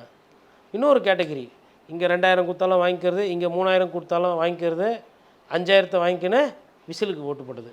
உங்களுக்கு தான் ஒரு நற்செய்தி நான் சொல்ல போகிறேன். என்ன நற்செய்தி? அந்த 5000 ரூபா 6000 ரூபா வாங்கின்னு ஓட்டு மாற்றி போட்டிங்களே, வெற்றி விட்டீர்கள். ஆனால் இனிமேல்ட்டு நான் சொல்கிறேன், ஒரு நல்ல விஷயத்த சொல்லணும்ல பத்திரிகாரனா, இனிமேல் திமுகவும் அதிமுகவுக்கும் ஓட்டுக்கு காசு கொடுத்தீங்கன்னா உங்களை மாதிரி சிந்திக்காத தலைமையை பார்க்கவே முடியாது. இனிமேல் பணத்தெல்லாம் ஓட்டுக்கெல்லாம் காசுக்கு கொடுக்காதீங்க, நிறுத்துங்க. விஜய் எப்படி செலவு பண்ணாமல் அரசியல் பண்ணாரோ அதே பண்ணுங்கள். வீட்டுக்கு யாருன்னா நோட்டீஸ் வைப்பாங்கல்ல, எம்எல்ஏ, முன்னாள் மாவட்டம், பழைய கவுன்சிலர்னு, கல்யாணத்துக்கு போங்க மொய் எழுதுங்க. ஓட்டுக்கு காசு கொடுக்குறலாம் இனிமேல் மக்களை நம்பாதீங்க. நீங்கள் அவங்கள ஏமாற்ற பார்த்தீங்க, அவங்க உங்களை ஏமாற்ற பார்த்தீங்கன்னா 2 பேரும் ஏமாற்றி சரியாக போயிடுச்சு. இனிமேல்ட்டாச்சு கஷ்டப்பட்டு ஊழல் பண்ணி திருட்டுத்தனமாக ஊரை ஏமாற்றி சம்பாதித்த பணத்தை பத்திரமாக பாதுகாத்துக்கொள்ளும். திருப்பி மறுபடியும் திருட்டுத்தனத்தை நீங்கள் 1000 கொடுக்க, அப்புறம் 10,000 திருட, அப்புறம் அவங்க 10,000 கேட்க, நீங்கள் 1 லட்சம் திருட, திடீர்னு விஜய் சார் வந்து எதுவுமே இல்லாமல் அவர் எடுத்துன்னு போயிடுவார். அதனால் அந்த ஆட்டத்தை நிறுத்திக்கங்க எல்லோரும். நல்ல வேட்பாளரை தேடி, விஜய் சாதாரண ஒரு ஆளை வேட்பாளரை போட்டால் நீங்களும் சாதாரண வேட்பாளர் பேச்சாளருங்களை தயார் பண்ணுங்கள். கொள்கை பிடிமானம் இல்லை ஊரில் நல்ல பேர் இருக்கிற ஆளுங்களும் தேடுங்க. இனிமேல் கட்சி தப்பிக்கணும்னா இதுதான் வழி திராவிட கட்சிகளுக்கு, அது பண்ணி எடுத்துன்னு போனோம். அதேமாதிரி விஜய் அவர்களுக்கு எங்கள் பிள்ளைங்க அப்படி தான் இருக்கும், இப்படி தான் பண்ணுவோம், நாங்கள் பாட்டு போட்டு வைப்பு பண்ணுவோம், பைக்கில் போவோம், கத்தி எடுத்து கேக்கு வெட்டுவோம், அண்ணா கையில் இஷ்டப்பட்ட கொடியை குடிப்போம், பீர் பாட்டில் குஷ்டி எங்கள் எம்எல்ஏ டான்ஸ் ஆடுவார். ஐயா, தயவுசெய்து உங்கள் கட்சி ஒரு பெரிய பிரச்சனையை நோக்கி போயிட்டுருக்குது. ஆட்சின்றது ஒன்று, கட்சின்றது 2. ஆட்சி வரும் போவோம், இன்றைக்கி இல்லைனா கூட அடுத்த தேர்தலில் நீங்கள் நின்று கூட ஜெயிச்சிக்கலாம். இனிமேல்ட்டு எந்த தேர்தல் வந்தாலும் உங்களுக்கு வெற்றி முகம் இருக்கும், அதையும் நான் பதிவு பண்ணுறேன். ஏன்னா அந்த 35% மார்க்கை நீங்கள் அடைஞ்சிட்டிங்க. இந்த சீட் ஷேர் கன்வர்ஷன் எல்லாமே வந்து 35% வருது அப்படின்னா அந்த பார்ட்டிக்கு வந்து அதுக்கப்புறம் ப்ராஸ்பெக்ட்ஸ் தான். கட்சி இஸ்ன்ட் ப்ராப்ளம். உங்கள் கட்சி சிக்கலில் இருக்குது, உங்கள் கட்சியில் இருக்கக்கூடிய நிலைப்பாடுகள் அது இதெல்லாம். நேற்று வந்து ஒரு கம்ப்ளைண்ட்டு, கவர்மெண்ட் ஆஸ்பத்திரியில் சைதாப்பேட்டையில் இருக்கிற தாவேக்காரங்க போய் பார்க்கிங்க்கு வந்து எங்களுக்கு காசு கொடுக்கணும்னு கேட்டிருக்காங்க. ஓ, அதுக்குள்ளே ஆட்சி அண்ணன் வந்துட்டார். சைதாப்பேட்டை கலைஞர் ஆஸ்பத்திரியில் போய், இப்போ நான் சொல்கிற கருத்து யாருக்குன்னா சந்தேகம் இருக்குன்னா காவல்துறையில் போய் விசாரிச்சுக்கிட்டோம். இல்லை ஐஎஸ், அங்கே லோக்கல் ஐஎஸ் இருப்பாங்களா, இப்படி ஒரு சம்பவம் நடந்ததா இல்லைன்னு கேட்டுக்கிட்டோம். உங்கள் கட்சிக்கு இது நல்லதில்லை, நான் நல்ல இதுவாக சொல்கிறேன். ஒரு பத்திரிகாரனா என் வேலையை செய்கிறேன். பத்திரிகாரனா நான் என்னென்ன பண்ணணும், நாட்டில் எங்கே எது தப்பு நடக்குது, நல்லது எது நடக்குது சொல்லணும், நான் சொல்லிட்டேன். பார்க்க சார், இப்போது திமுக ஓகே சார், அவங்க வந்து எதிர்க்கட்சி அப்படின்ற ஒரு அந்தஸ்தை அச்சீவ் பண்ணிட்டாங்க. ஏடிஎம்கே உடைய இந்த ஒரு தோல்வி, அதாவது இந்த அளவுக்கு ஒரு பின்னடைவு, இதை எப்படி பார்க்குறீங்க? அவங்க பவுன்ஸ் பேக் பண்ண முடியுமா அவங்களால இதுக்கப்புறம்? 2 விஷயங்க. ஒன்று, மக்கள் நினச்சா ஒரு கட்சியை வந்து காப்பாற்றலாம், அது 2வது பாதி. ஐயோ எம்ஜிஆர் கட்சி இப்படி போதே, ஐயோ அம்மா கட்சி இப்படி இல்லை சார், வரலாற்றிலே முதன்முறையாக தொடர்ச்சியாக 2வது வாட்டி அவங்க ஆட்சி இழந்திருக்காங்க. இது நடக்காத ஒரு விஷயம் நடந்துச்சு. அதில் இப்படி திமுக பாஷையில் சொல்லணும்னா 10 தோல்வி பழனிசாமி 11 தோல்வி பழனிசாமியாக மாறிவிட்டார். இது 2வது பாதி. பட் ஒரு விஷயம் என்னன்னா, தொண்டர்கள் வந்து இதை எப்படி எடுத்துக்கிறாங்கன்றது முக்கியம். நீங்கள் தொண்டர்கள் ஒரு வேளை உற்சாகப்படுத்தி இல்லை அவங்களுக்கு ஒரு விஷயத்தை சொல்லி கட்சியை சீரமைச்சு வேலை செய்யாத மாவட்ட செயலர்களாக மாற்றி இளம் ரத்தம் பாசி நிறைய வேலை இருக்குது. அது பழைய மரம் தான் பட்டு போயிருக்குது. மரத்தை காப்பாற்றுறதும் அதுக்கு தண்ணியை ஊற்றி திருப்பி அதை துளிர வைக்கிறதும் அந்த கட்சிக்காரங்க கிட்ட இருக்குது. அதனால் இது முடிஞ்சிச்சு அப்படின்னு இல்லை. இது மரம் அப்படியே சாயுது. மரத்தை யார் நிமித்தி காப்பாற்ற போகிறாங்கன்றதான் இப்போ ஆட்டம். 1. 2வது, மரியாதைக்குரிய ஐயா எடப்பாடி பழனிசாமி அவர்கள் அவர் ஒரு தைரியமான மனிதருங்க. தைரியம்னா உங்கூட்டு தைரியம் எங்கூட்டு தைரியம் இல்லை. யாராக இருந்தாலும் நான் பார்த்துக்கிறேன், தனியாக பண்ணிக்கிறேன் தனி. அது வந்து அவருக்கு செட் ஆகலாம், அது கட்சிக்கு செட் ஆகலை. ஒரு சில நேரத்தில் வந்து அவர் வந்து மேபி இன்னும் கொஞ்சம் விட்டு கொடுத்து போயிருக்கணும். ஏன்னா விட்டு கொடுப்பவர்கள் கெட்டு போவதில்லை. அதாவதுங்க, இப்போ விஜய் அவர்களுக்கு நம்ம என்ன சொன்னோம்? விட்டு கொடுப்பவர்கள் கெட்டு போவதில்லை. இது ஏதோ நான் புதுசாக போய் தேடி கண்டுபிடிச்சி இல்லை. இதெல்லாம் வந்து பழைய பழமொழி. பல பேர் நல்லா வாழ்ந்தவங்க, வாழ்க்கையில் சாதித்தவங்க சொல்லி கொடுத்த விஷயம். பதவி வரும்போது பணிவு வரணும், விட்டு கொடுப்பவர்கள் கெட்டு போவதில்லை. அந்த மாதிரி விஷயங்கள்லாம் இருக்கும்போது மேபி சசிகலா அவர்கள்கிட்ட அந்த விஷயம்லாம் நடந்தப்போ மேபி அவங்க ஒரு வேளை இருந்திருந்தாங்கன்னா மேபி இன்னும் ஒரு 2-3 சீட்டு கூட வந்திருக்கும். இல்லை ஓபிஎஸ் அவர்களும் இதே கட்சியில் இருந்திருந்தால் மேபி தேனியில் வந்து ஒரு 2 சீட்டு கூட வந்திருக்கும். செங்கோட்டையன் போகாமல் இருந்திருந்தால் தாவேக்காக்கு இந்த ஒரு விளம்பரம், இந்த ஒரு சின்ன எழுச்சி அந்த சைடில் வந்திருக்காது.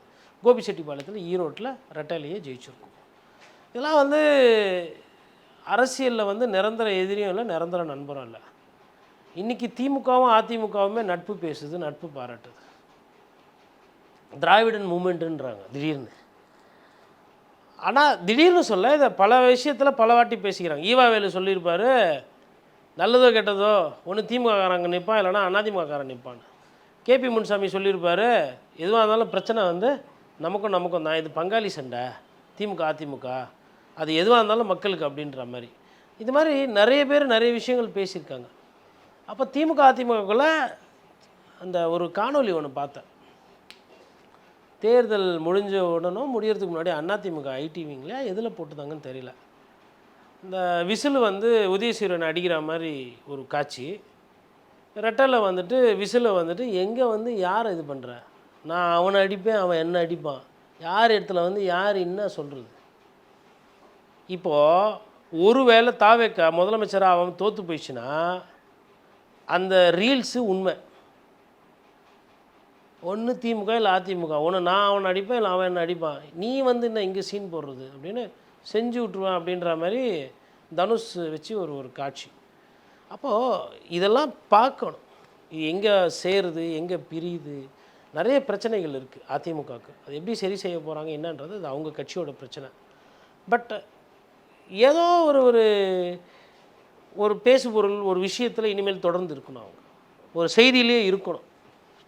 சார், நீங்கள் எடுத்தோடனே உங்கள் பாயிண்ட் ஆஃப் வியூன்னு சொல்லி நிறையா விஷயங்களை சொன்னீங்க சார். அதில் எனக்கு ரொம்ப வந்து இதை அவர் பண்ணியிருக்கலாமே அப்படின்னு பட்டது வந்து என்னென்னா, அதாவது ரிசல்ட் வந்து அன்றைக்கே கூட அவர் இப்போ கம்யூனிஸ்டோட தான் நீங்கள் போகணும், இடதுசாரிகள் விசிகாவோட தான் போகணுன்னா டேரெக்டாக நீங்கள் அவர் வீட்டுக்கே போய் டேரெக்டாக பேசியிருக்கலாம். அது இன்னும் விஜய்க்கு வந்து ஒரு லீடுன்ற மைலேஜை இன்க்ரீஸ் பண்ணியிருக்கோம். ஜெயிச்ச நேரத்தில் இந்த மாதிரி பண்ணியிருந்தாருன்னா. ஆனால் அவர் அந்த மாதிரி பண்ணல. கூடவே இன்னொன்று சொன்னீங்க, நீங்கள் எடப்பாடி பழனிசாமி அவர்களை பார்த்து பேசியிருக்கலாம், பிஎம்கேவை பார்த்து பேசியிருக்கலாம் அப்படின்னு சொன்னீங்க. ஆனால் அவரோட ட்ராவல், அவரோட டைரக்ஷன் எப்படி இருக்குன்னா, இந்தியா கூட்டணிக்குள்ளே இருக்கக்கூடிய கட்சிகள் அந்த சைடில் தான் அவர் ட்ராவல் பண்ணுறாரு, அவங்களோட ஆதரவுக்காக தான் அவர் வெயிட் பண்ணுறாரு. நம்ம பத்திரிகையாளர்களுக்கு ஒரு பிரச்சனை, நீங்கள் கேட்குற கேள்வி வந்து எனக்கு புரிஞ்சிச்சு. நான் அதனால் அது தம்பியோட நேரத்தை ஒரு 10 செகண்ட் குறைச்சி நான் சேர்த்து பதில் சொல்கிறேன். அதாவது இந்தியா கூட்டணி வந்து பாகிஸ்தான் ரைட்டா, மதசார்பின்மை கூட்டணி, அப்புறம் இந்த பிஜேபி கூட்டணி வந்து ஆப்கானிஸ்தான். நம்ம வந்து ஆப்கானிஸ்தான் போகக்கூடாது, பாகிஸ்தான் போகக்கூடாது, அப்படி இருக்கு ஒன்றும் கிடையாது. யார் இப்போ தாவேக்கால இருக்கவங்களுக்கெல்லாம் இவ்வளோ கொள்கை தெரியுமா? இல்லை தாவேக்காவுக்கு ஓட்டு போட்டவங்களா இதெல்லாம் பார்த்தாங்களா? ஒரு மாற்றம் அவங்க கேட்டது,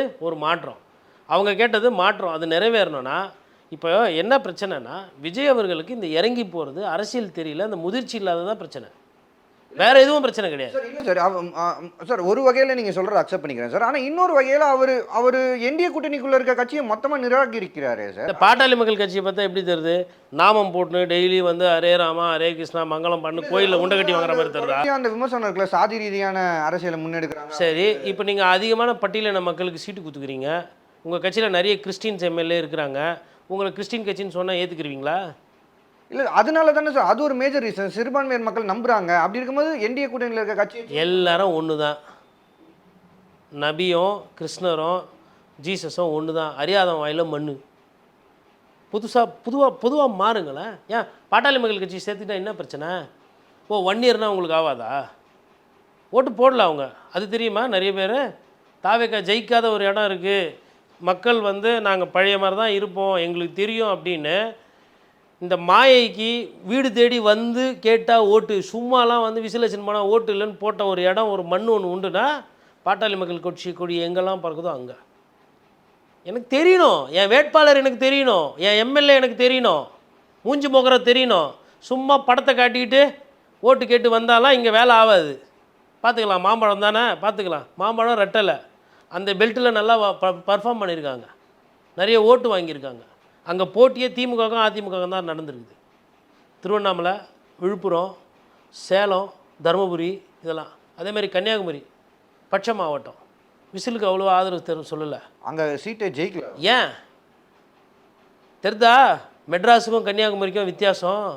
தலைநகர் அப்படி இப்படிலாம் சொன்னீங்க. நீங்கள் எந்த உலகத்தில் வாழறீங்க, எங்கே போயிட்டுருக்கிறீங்க, அவங்க எங்கே இருக்கிறாங்க தெரிதா? அதாவதுங்க, இது நான் இப்போ வந்து இவங்க விசிலுக்கு போட்டதுனால இவங்க சூப்பரு, அவங்க விசிலுக்கு போடாதனால அவங்க அப்படி கிடையாது. அவங்களுக்கு அரசியல் தெளிவு உங்களை விட ஜாஸ்தி இருக்குது. ஏன்னா அவங்க ஸ்டெபிலிட்டியை பார்த்து ஓட்டு போட்டிருக்காங்க. ஒரு கட்சின்னு ஓட்டு போட்டால் அந்த கட்சி வந்து தொடர்ந்து 5 வருஷத்துக்கு இருக்கணும், ஒரு நிலையான ஆட்சி இருக்கணும் அப்படின்ற மாதிரி சிந்திச்சிருக்காங்க. நீங்கள் ஒரு மாற்றத்துக்குன்னு போட்டிருக்கீங்க. ஆனால் உங்களுக்கே அந்த கன்விக்ஷனில் கிளியராக இல்லை. கொடுத்தது தான் குத்திங்க. 118 குத்திங்களா அவருக்கு? எனக்கு என்ன புரியலன்னா, 108க்கும் 118க்கும் பெரிய வித்தியாசம் இல்லை. இந்த 10 சீட்டை பிடிக்கிறதுக்கு 5 நாளாக திணறாப்பலங்க. ஒருவேளை 3ஆம் தேதி நைட்டு ஆதவ கூப்பிட்டுப்பா, உனக்கு திருமணம் கூட எப்படி இருக்குது ரிலேஷன்ஷிப், கொஞ்சம் ஃபோன் பண்ணி பேசி வை, டச்சில் இரு. ஒரு வேளை அதெல்லாம் நம்ம வந்துட்டோம் அப்படின்னா சேர்ந்து பயணம் பண்ணலாம். இல்லை நம்ம எதிர்கட்சி அதிகத்துனா கூட அண்ணன் மனசு கஷ்டப்பட இருக்கிற அவங்க பிரேம்லதா விஜயகாந்த் வந்து அதனால அவர் மூஞ்சே சரியில்லை. காட்டுமன்னார் கோயிலில் நிற்கிறேன்றாரு, ஓடி போகிறேன்றாரு, மாநில எல்லாம் மாற்றம் வருன்றாரு, ஏதோ டிஸ்டர்பாக இருக்கிறாரு. ஒரு ரூட் எடுத்து வை, தேவைப்பட்டால் கூட்டணியிலேருந்து ஒட்சியத்தை வந்து இங்கே நம்ம சேர்ப்போம், நம்ம ஆட்சிக்கு வரோம் வரல, இதுதான் அரசியல். ஓட்டை கொட்டி எண்ணி கவர்னர் வா போ வாங்க போங்கோ அப்படி இப்படின்னு சொன்னதுக்கப்புறம் போய் பண்ணுறதில்ல அரசியல். ஒரு தலைவர்னால் இது நடந்தால் என்ன, இது நடக்கலைன்னா என்ன, பிளான் ஏ என்ன, பிளான் பி என்ன, பிளான் சி என்ன, out of the box thinking, lateral thinking எல்லாம் இருக்கணும். அதுதான் தலைமை. இது எல்லாத்த விட இறங்கி போகிற அந்த பணிவு பண்பு, அதுதான் தலைமை பண்பு. தலைமைன்றது பஞ்சு டயலாக் விட்டுட்டு சீன் போடுறது, அப்படி விடுறது, மாசாக பேசுகிறதுக்கு எல்லாம் நிறைய பேர் அதுதான் தலைமைன்னு நினைக்கிறாங்க. தலைமைன்றது கூட இருக்கிறவங்கள பாதிப்பு இல்லாமல் பாதுகாத்துட்டு மாரில் குண்டு வாங்குறதும் மாரில் கத்தி வாங்குறதும் தான் தலைமை. கத்தி எத்தனை சுற்றுறது கிடையாது தலைமை. என் பின்னாடி நான் பாதுகாப்பு கேடையும், என் தொண்டர்களையோ என் கட்சியையோ யாரும் என்னை மீறி ஒன்றும் பண்ண முடியாதுன்னு பாதுகாக்கணும். அது மாதிரி நீங்கள் பண்ணுறீங்களா? உங்களோட தாவேக்கா எம்எல்ஏக்கள் அமைச்சர்கள் ஆகலைன்னா முழு காரணம் நீங்கள். உங்கள் வாயிலிருந்து இப்போ வருது 108 எம்எல்ஏ ராஜினாமா பண்ணுவோம். வெக்கமாக இல்லை? 108 பேர் நீங்கள் ராஜினாமா பண்ணுறதுக்காக லட்சக்கணக்கில் கோடிக்கணக்கில் மக்கள் ஓட்டு போட்டாங்க, அதுக்கு அழுதுகிட்டு இருக்கிறாங்க. எங்கே போச்சு உங்கள் தலைமை பண்பு? அப்படின்னாங்க உங்களுக்கு அடம். இல்லை திமுக கிட்ட 10 எம்எல்ஏ கேளுங்க, அதிமுக கிட்ட 10 எம்எல்ஏ கேளுங்க, என்ன குறைஞ்சி போயிட போகுது? ட்ராமா பண்ணிகிட்டு இருக்கீங்களா? சொல்லுங்கள். இன்னொரு தேர்தல் வரணும் எதுக்கு? ஏன் சார் 10 சீட்டு எதுக்கு சார் இன்னொரு தேர்தல் வரணும்? ஓ பத்தலை, வந்த பணம் பத்தலை, கை நமனமானது. எவ்வளோ கொடுப்பீங்க? 2000 கொடுப்பீங்களா? 3000 கொடுப்பீங்களா? டோக்கன் கொடுப்பீங்களா? 10,000 ரூபாய் போடுவீங்களா? ஏன் அலையிறீங்கன்னு கேட்குறேன் நான். இன்னொரு தேர்தலுக்கு எவ்வளோ காசு திருப்பி மறுபடியும் ஆரம்பிப்பா இப்போ எலெக்ஷன் கமிஷன் ஃபஸ்ட்லேருந்து யாரும் 50,000க்கு மேலே இருக்கணும், கோடி கணக்கில் கொள்ளைச்சின்னு போகிறோன்னு விட்ருவேன். அந்த வண்டியை ஸ்டாப் பண்ண மாட்டேன். கொஞ்சம் யதார்த்தத்துக்கு வாங்க. எல்லாம் ஒரு தேர்தலை பார்த்துட்டோம், சண்டை போட்டோம், பேசியாச்சு, முடிச்சாச்சு, எல்லாம் முடிச்சாச்சு. அடுத்த மாதம் 1000 ரூபா 1500 ரூபா போடணும். இந்த 1000 ரூபா பெண்களுக்கு வர்றது பிரச்சனை இல்லைங்க. முதியோர் பணம், விதவைகளுக்கு அவங்களுக்கு போகிற பணம், கைம்பெண்ணுங்களுக்கு, ஊனமுற்றோர்கள், அவங்களுக்கு, மாற்றுத்திறனாளிக்கு, இதெல்லாம் கையெழுத்து போடணும். கவர்னர் போடுவார் பொறுப்பிட்டு. பாசிச பாஜக நீங்களும் சொல்லிட்டே போடுவீங்க. முதலமைச்சர் வேணுங்க மாநிலத்துக்கு. அரசு நிதிக்கு கையெழுத்து போடணும், பட்ஜெட்டுக்கு பணம் ஒதுக்கணும். இப்படியே போவோம். சிறப்பு திட்டம் இருக்கு இல்லையா, அதெல்லாம் செயல்படுத்த முடியாது. ஓட்டு போட்ட மக்களுக்கு தெரியாது. ஏன் தொங்கு சட்டமன்றம் வரக்கூடாது வரக்கூடாது வரக்கூடாதுன்னு பத்திரிகையாளர்கள் பட்டு பட்டு கத்தணும். ஏன் ஒருத்தர் உழைக்கணும்னு சொன்னோன்னா இதுக்கு தான். அப்போ வந்து புரியல, சீரியஸ்னஸ் இப்போவும் சீரியஸ்னஸ் புரியல சார். இதெல்லாம் கூச்சப்படுறதுக்கு ஒன்றும் கிடையாதுங்க.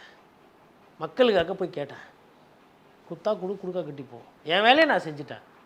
வெற்றி தோல்வின்றது அப்புறம். பட் அந்த ப்ராசஸை நீங்கள் செய்கிறீங்களா?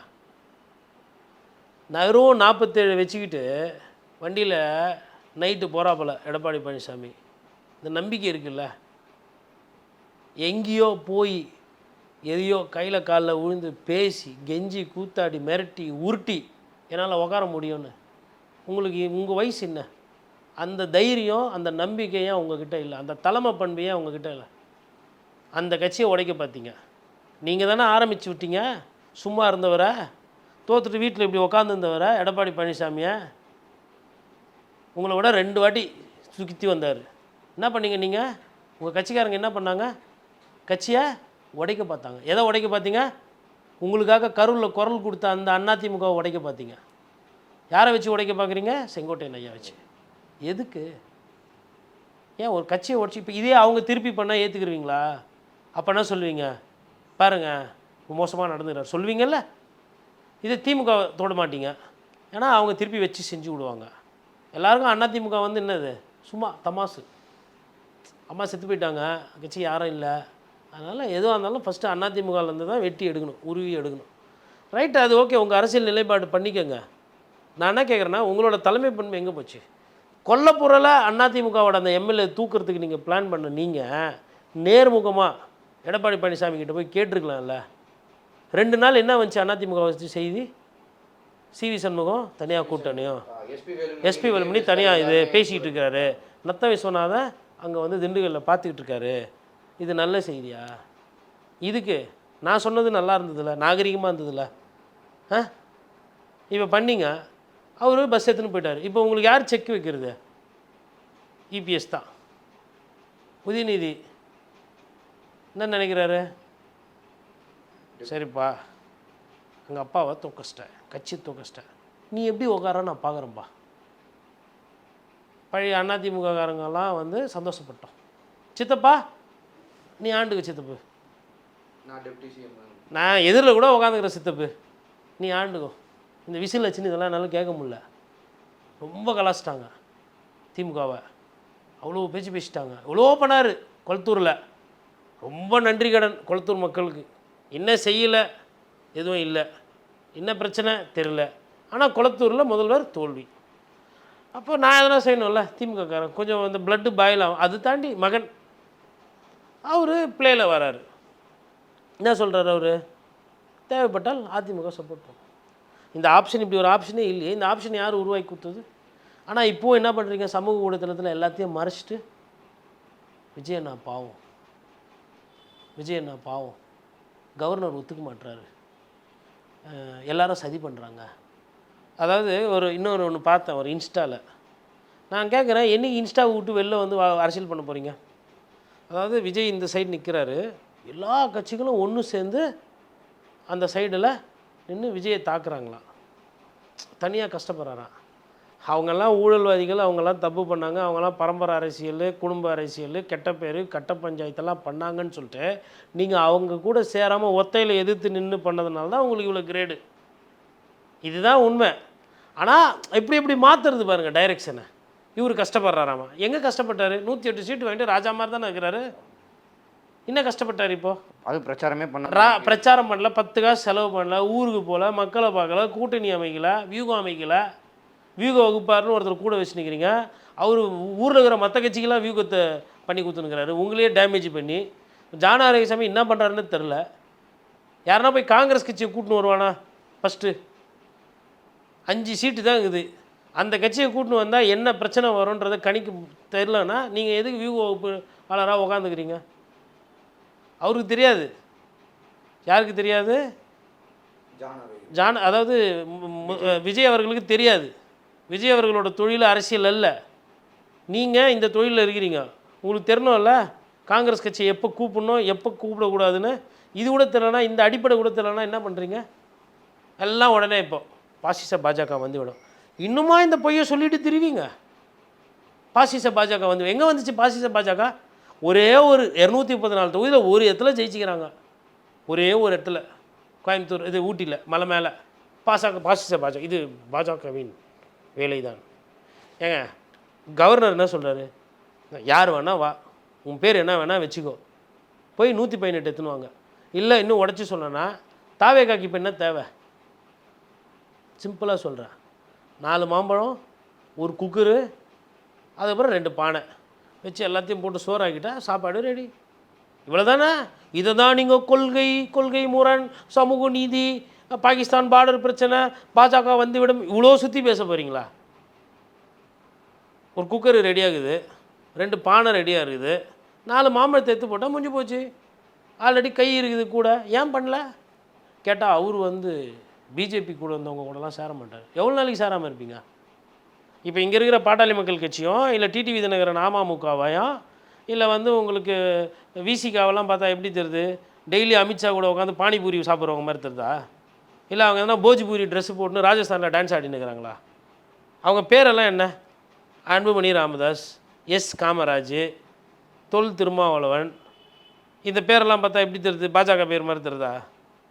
கொஞ்சமாச்சு இறங்கி வரணும்.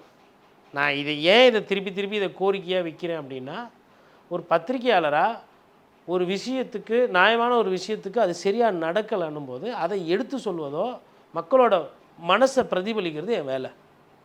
ஓட்டு போட்டவங்க விஜய் அவர்கள் முதலமைச்சர் ஆகணும்னு ஆசைப்பட்றாங்க. விஜய் அவர்களே அதற்கு முட்டுக்கட்டையாக இருக்கிறது தான் இங்கே வந்து வேடிக்கை. இதுதான் அரசியல் புரியாத அந்த தன்மைன்னு நம்ம இங்கே பார்க்குறோம். Sir last question sir, in case இது வந்து ஹெட்டிங் டுவர்ட்ஸ் ரீஎலெக்ஷன் அப்படின்னு போச்சுன்னா அது யாருக்கு சாதகமாக இருக்கும் சார்? அது விஜய் அவர்களுக்கு சாதகமாக இருக்கும். மேபி அதனால் இவர் அந்த மாதிரி ஒரு ஷார்ட்டு குறுக்கு வழிக்கு வேண்டி இவர் நினைக்கிறாரான்னு தெரியல. ஏன்னா அவரோட ஆயுதம் என்பது சமூக ஊடுதலம், வீட்டில் இருக்கிற குழந்தைங்க, அதுக்கப்புறம் இந்த சிம்பத்தி. இப்போ இது என்ன ஆகிடும்னா, பாவம் விஜய் உட்கார உள்ள, அதுக்கு தான் இந்த 108 பேர் ராஜினாமா. சரி 108 பேர் ராஜினாமா சொல்கிறீங்க, 108 பேரில் ஒரு 4 பேர் தோற்று போட்டாங்க, அவங்களோட மனநிலை எப்படி இருக்கும்? 108ல் திருப்பி ஜெயிக்கிறாங்க, 108 வந்து 118 வந்தது ரீஎலெக்ஷனில். இப்போ 108 ஜெயிச்சாங்கல்ல, அதில் ஒரு 4 பேர் தோற்று போயிட்டான். ஆமாம், ஆல்ரெடி நிறைய பேர் ஒரு ஓட்டில் தான் ஜெயிச்சு வந்திருக்காங்க. எதுக்கு இந்த விபரீத விளையாட்டு? ஒரு தோல்வினா உங்களுக்கு அதனுடைய வலி தெரியுமா? ஒரு எம்எல்ஏ ஆகிறது எவ்வளோ கஷ்டம் தெரியுமா? அசால்ட்டாக ஆகிட்டீங்க சார். எம்எல்ஏ ஆக முடியலன்னு சொல்லிட்டு புலம்பியே செத்தவங்கலாம் இருக்கிறாங்கங்க, திமுகலையும் அதிமுகலையும். கவுன்சிலர் ஆக முடியலையே, ஒரு எம்எல்ஏ ஆக முடியலையேன்னு உங்களுக்கு அசால்ட்டாக வந்துட்டதுனால அது மதிப்பு தெரில. வச்சுக்கின்னு இங்கேருந்து அங்கே போகிறீங்க, என்ன பண்ணுறீங்கன்னே தெரில. எனக்கு தெரிஞ்சு வெளியில் 2 வாட்டி பார்த்தோமா அவரை, 4 வாட்டி பார்த்தோம். எதுக்கு பார்த்தோம்? பெரம்பூருக்கு சர்டிஃபிகேட் வாங்க போனார். அது போனோம், நேரில் போனால் தான் கொடுப்பாங்க. ஆள் விட்டு அமிச்சாலாம் கொடுக்க மாட்டாங்க. ஃபோன்லலாம் பேசினா யாராக வேணாரு சர்டிஃபிகேட் வரியா இல்லை கீச்சு போட்டுட்டான்னு அதிகாரி. டைமுக்கு வந்து வாங்கினா இல்லை நேரம் உக்காந்து இருப்பார் அதிகாரி. ரிட்டர்னிங் ஆஃபீஸர் கைது பண்ணால் அந்த டேபிள்லாம் சீல் ஆனவொன்னா வரலன்னா அவங்க சர்டிஃபிகேட் எடுத்துன்னு போயிடுவாங்க வீட்டுக்கு. அப்புறம் என்ன பண்ணோம், நான் தாங்க பெரிய தலைவருங்க, தாவேகா தலைவருங்க, லீடருங்க, நான் எம்மாம் பெரிய மாஸ் லீடரு, கொஞ்சம் தாசில்தாரை வெளில வர சொல்லுங்கள், கொஞ்சம் ரிட்டர்னிங் ஆஃபீஸரை வெளில வர சொல்லுங்கள், சர்டிஃபிகேட். இது நடந்திருக்கும். சர்டிஃபிகேட் வாங்குறதுக்கு போனீங்க. அதுக்கப்புறமா வந்து கவர்னர் அலுவலகத்துக்கு 2 வாட்டி போனீங்க. உங்களோட பொதுமக்களுக்கு நீங்கள் கொடுத்த தரிசனமோ இல்லை பொது விஷயத்துங்களும் நீங்கள் ஆற்றிய பங்களிப்பு இந்த 5 நாளில் இவ்வளோ தான், இந்த 4 நாள் 4-5 நாளில் இவ்வளோ தான். அந்த போக்கை மாற்றிக்கணும். தயவுசெய்து வெளியில் வந்து யார்கிட்ட நீங்கள் சப்போர்ட் கேட்பீங்களோ எனக்கு தெரியாது, அது உங்கள் பிரச்சனை. உங்கள் கட்சிக்காக, உங்கள் தொண்டர்களுக்காக, உங்கள் ரசிகர்களுக்காக, உங்களுக்காக ஓட்டு போட்ட மக்களினுடைய அவங்களோட அந்த ஆசையை புரிஞ்சுக்கிட்டு இந்த கௌரவம்லாம் பார்க்காம ஐயா காமராஜர் வழியில், அறிஞர் அண்ணா வழியில் கொஞ்சம் இறங்கி போய் நீங்கள் பண்ணுங்கள். ஒரு 2 வருஷம் 3 வருஷம் நல்ல ஆட்சி கொடுங்க. அதுக்கப்புறம் எதனா இடைத்தேர்தல் வரும், மற்ற தேர்தல் வரும், தாவேக்கா வெற்றி பெறும், ஒரு நல்ல அரசியல் இருக்கும். இப்படி வீட்லேயே உக்காந்து நாம் பெரிய ஆள் அப்படின்னா அது வந்து தலைமை பண்பு அல்ல. நான் ஃபஸ்ட்லேருந்தே சொல்லிகிட்டு இருக்கேன், அவருக்கு பிரச்சனை தலைமை பண்புன்னு. அவர் தலைவராக ஏற்றுக்கிறது வேறு, அவருக்கு தலைமை பண்பு இருக்கிறதுன்றது வேறு. ரெண்டுத்தையும் புரிஞ்சுக்கணும். இது வந்து விமர்சனம் கிடையாது, இது அறிவுரை கிடையாது, இது பிரச்சனை. நான் பேசுகிறது ஒரு அரசியல் பார்வையாளராக, ஒரு பத்திரிகையாளராக என் வேலையை நான் செய்கிறேன். உடனே ஒரு சில பேர் வந்துட்டார் இவர், விஜய் சாருக்கு தெரியாதா சார்? விஜய் சாருக்கு தெரில சார். இப்படியே முட்டு கொடுத்து அவரையும் நடு ரோட்டில் நிறுத்தி விட்றாதீங்க. கேளுங்க, உங்களுக்கு உரிமை இருக்குது, நீங்கள் கேளுங்க. தாவேக்கா தொண்டர்கள் பீச்சில் போய் போராட்டம் பண்ணோமா? எதுக்கு? போலீஸ் லட்டிட்டு அடிப்பாங்க வாயின் வரத்துக்கா? நீங்கள் யார்கிட்ட கேட்கணும்? விஜயண்ணா டைம் ஆகுது, கவர்னர் நம்பால் இல்லை, ஆட்டத்தை கழிச்சு விட்ருவானுங்க போல தெரியுது, யாருன்னா ஒருத்தரை கப்புன்னு பிடிச்சி வேலையை முடினா அதானே இருக்கணும். இதுதான் யதார்த்தம். ஓகே சார், நிறைய முக்கியமான விஷயங்களோட ஷேர் பண்ணிங்க சார். நேரம் ஒதுக்குறதுக்கு நன்றி. நன்றி.